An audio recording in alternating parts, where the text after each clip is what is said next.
3 சாஸ்திரிகளும் பைத்தியமால் உளறி கொண்டிருக்கிறார்கள். யூதன் ராஜா நாயன் இருக்கும் பொழுது வேறொருவர் எப்படி பிறந்திருக்க முடியும்? இது சாத்தியமா? புத்தக சொல்லிலே ஆராய்ந்து பார்த்து சொல்லுங்கள் அமைச்சரே. இரும், கொஞ்ச நேரம், சற்று நேரம் பொறும். இதோ பார்த்து சொல்லுகிறேன்.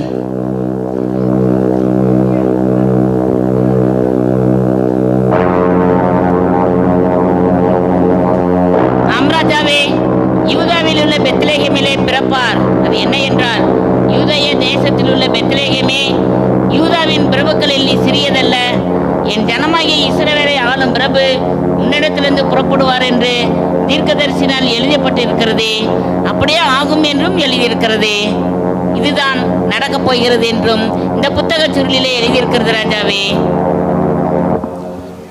அப்படியா? ஆம் ராஜாவே, அப்படியேதான் எழுதியிருக்கிறது.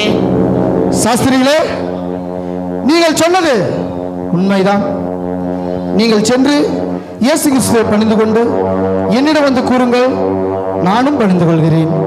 சென்று வாருங்கள். அப்படியே ஆகட்டும் ராஜாவே.